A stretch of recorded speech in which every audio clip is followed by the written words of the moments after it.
نظر بد کیا ہے، اس کی کیا حقیقت ہے، اس کی کیا علامات ہیں، اور یہ اتنی سخت ہے کہ اس سے موت بھی واقع ہو جاتی ہے۔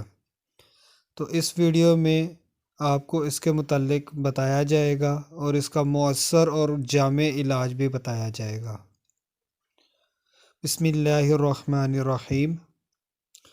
نظر بد انسانی نظر جس کی تخریبی یا منفی شعاعیں جو کہ انسان پہ بہت اثر کرتی ہیں، جن کے متعلق تاریخ میں بہت سی حکایات ملتی ہیں، جیسا کہ انسانی آنکھ سے خارج ہونے والی منفی شعاعیں یا قوت، ان میں بہت اثر ہے کہ کسی کی انسان کی زندگی میں بہت سی مشکلات لانے کا سبب بنتی ہیں۔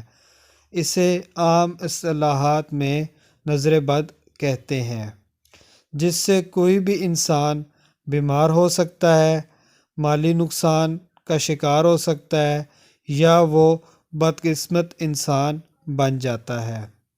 اس ویڈیو میں اس کی علامات کا بتائیں گے جن سے موت بھی واقع ہو سکتی ہے۔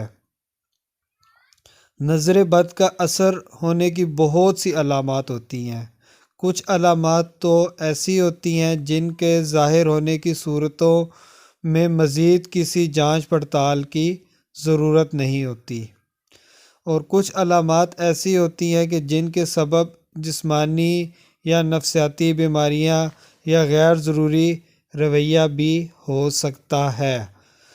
حضرت ابو ہریرہ رضی اللہ تعالیٰ عنہ کا فرمان مبارک ہے کہ آپ رضی اللہ تعالیٰ عنہ نے رسول اللہ صلی اللہ علیہ وآلہ وسلم کو کہتے سنا کہ نظر حق حقیقت ہے، نظر حق حقیقت ہے، اس کا انکار نہیں، اس کا لگنا برحق ہے۔ اب آپ کو وہ علامات بتائیں گے جن کا سبب موت بھی ہو سکتی ہے، اور اسے کیسے قابو میں لائیں اور اس کا کیا علاج ہے۔ نمبر 1، حسد یا تعجب۔ حسد ایک ایسی چیز ہے کہ جو عام حالات میں موجودہ دور میں ہر دوسرا شخص آپ سے حسد کر رہا ہے۔ اگر آپ کے پاس بہت زیادہ روپیہ ہے، دولت ہے، یا آپ کی صحت بہت اچھی ہے، تو حاسدین آپ سے حسد کرنا شروع کر دیتے ہیں، جو کہ نظر لگنے کا ایک سبب بنتی ہے۔ یا تعجب۔ تعجب ایک ایسی چیز ہے کہ آپ اسے عام زبان میں یوں بھی کہہ سکتے ہیں، سادہ الفاظ میں سمجھنے کے لیے، کہ تعجب کا اثر زیادہ تر والدین سے اپنے بچوں پر ہوتا ہے۔ جیسے کوئی ماشاءاللہ کوئی بچہ جس کی خوراک بہت اچھی ہو تو یا بہت زیادہ کھانے والا ہو، تو اکثر اس کے والدین کہتے ہوئے آپ دیکھیں گے کہ ابھی تک کھا رہے ہو، ابھی کھانا ختم نہیں کیا۔ اس طرح کے الفاظ جو ہیں یہ بھی نظر لگنے کا سبب بنتے ہیں۔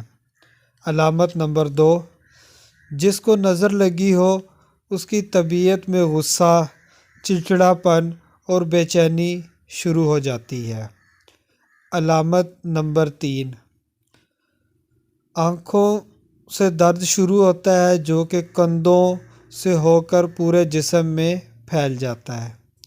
علامت نمبر 4، چہرے پہ، جسم پہ، رانوں پہ سرخ دانوں کا یا دھبوں کا بننا یا ظاہر ہونا۔ علامت نمبر 5، کثرت سے پیشاب کا آنا، یہ بھی اس کی علامت ہے۔ علامت نمبر 6، بہت زیادہ پسینہ آنا، بالخصوص ماتھے پر اور کمر پر۔ نمبر 7، دل کی دھڑکن کا بہت زیادہ ہو جانا یا بہت کم ہونا، یا ایسا محسوس ہونا کہ دل ڈوب رہا ہو اور ہر وقت موت کا خوف رہنا۔ علامت نمبر 8، چہرے کا زردی مائل ہو جانا۔ علامت نمبر 9، تلاوت کرتے وقت یا نماز پڑھتے وقت جمائیوں کا آنا، یا جو شخص مریض کو دم کر رہا ہو، جس پہ نظر لگی ہو اس کو دم کر رہا ہو، تو دم کرنے والے کو بے شمار جمائیاں آنا یا آنکھوں سے پانی آنا، جیسے آنسو آنا۔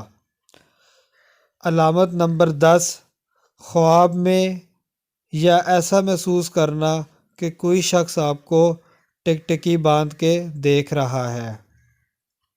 علامت نمبر 11، جسم میں خارش کا ہونا یا ایسا محسوس ہونا کہ جسم پر چونٹیاں رینگ رہی ہیں۔ علامت نمبر 12، ہاتھ اور پاؤں کے کناروں پہ سوجش محسوس ہونا یا ٹھنڈے رہنا، یا ایسا محسوس ہونا کہ ہاتھ اور پاؤں کی انگلیاں یا کنارے جو ہیں وہ ٹھنڈے ہو رہے ہیں۔ اب آپ کو ان کے علاج کے بارے میں بتاتے ہیں کہ ان کا کیسے علاج کیا جا سکتا ہے اس نظر بد کا، لیکن علاج کی اجازت کی شرط ہے کہ آپ کو کومنٹ میں سبحان اللہ یا ماشاء اللہ لکھنا ہوگا اور صدقہ جاریہ کی نیت سے اس ویڈیو کو آگے شیئر کرنا ہوگا کسی بھی ایک فرد کو، تو آپ کو اس کی اجازت ہوگی۔ دم کو آپ نے صبح، شام اور اگلے دن پھر صبح یا شام کو کریں گے تو پھر صبح، پھر مزید شام، یعنی کہ ٹوٹل آپ نے اس دم کو 3 بار مریض پر کرنا ہے۔ انشاءاللہ پہلے دم کے بعد ہی آپ کو مریض میں فرق آنا محسوس شروع ہو جائے گا، کیونکہ یہ میرا اپنا آزمودہ تقریباً پچھلے 8-10 سالوں کا آزمودہ ہے۔ الحمدللہ اس کو میں نے بہت باثر پایا ہے۔ تو دم یہ ہے، اول و آخر 3 بار درود ابراہیمی کا پڑھنا، یا کوئی بھی درود آپ کو آتا ہو درود شریف کا پڑھنا، بہتر ہے آپ درود ابراہیمی پڑھ لیں۔ پھر 3 بار سورہ فاتحہ کا پڑھنا، پڑھنے کے بعد مریض پر پھونک مارنا۔ پھر 3 بار سورہ اخلاص کا پڑھنا اور مریض پر پھونک مارنا۔ پھر 3 بار آیت الکرسی کا پڑھنا اور مریض پر پھونک مارنا۔ پھر 21 بار سلام قول من رب الرحیم، سلام قول من رب الرحیم۔ یہ آپ کو 23ویں پارے میں سورہ یاسین کی آیت ہے، یہ اگر آپ کو نہیں یاد آ رہی تو وہاں سے آپ دیکھ کے پڑھ لیں۔ 21 بار پڑھ کے مریض پر دم کرنا ہے، اور آخر میں پھر آپ نے 3 بار درود شریف پڑھ کر مریض پر دم کرنا ہے۔ انشاءاللہ اللہ پاک کے حکم سے، اللہ پاک کے فضل سے مریض بہتر ہونا شروع ہو جائے گا اور انشاءاللہ صحت یاب ہو جائے گا۔ تو مزید آپ سے ریکویسٹ ہے کہ آپ اس ویڈیو کو صدقہ جاریہ سمجھ کر آگے شیئر کریں تاکہ لوگ اس سے فائدہ اٹھا سکیں۔ بہت شکریہ آپ کا۔